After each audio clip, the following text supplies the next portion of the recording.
நவகிரகத்தில் இருக்கக்கூடிய சுக்கிரன் வழிபாடு மிக மிக முக்கியமான அமைப்பு.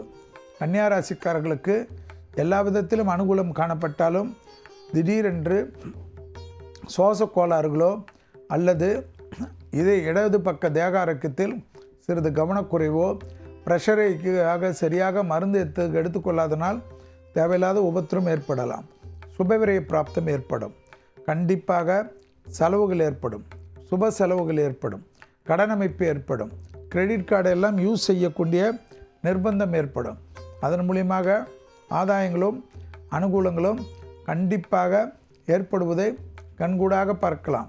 எடுத்த காரியத்தில் ஜெயம் அனுகூலம் காணப்படக்கூடிய நல்ல காலகட்டம். தொழில் ரீதியாக பெரிய முன்னேற்றம் ஏற்படும்.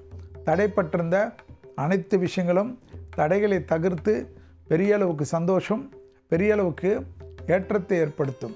சமூகத்தில் பெரிய பொறுப்புகளுக்கு வருவதற்காக முயற்சி கொண்டிருந்த கன்னியா ராசிக்காரர்களுக்கு அந்த முயற்சி வெற்றி திருவினையாக்கும்.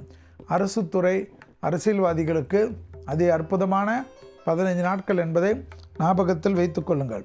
சுக்கிரனும் 7ஆம் இடத்தில் இருப்பதனால் குடும்ப விஷயத்தில் மட்டும் கதி கலங்கி இருக்காமல் கவனமாக இருப்பது மிக மிக முக்கியம். குடும்பத்தில் சிறிய வாக்குவாதங்கள், துணை அல்லது துணைவியார் விஷயத்தில் கலகலப்பில்லாமல் சங்கடங்கள் ஏற்பட்டுவிடும். வெள்ளை கொடி காட்டாமல் வெள்ளை பெட்ஷீட்டை சுற்றி கொள்வது குடும்ப விஷயத்தில் அதி கவனம்.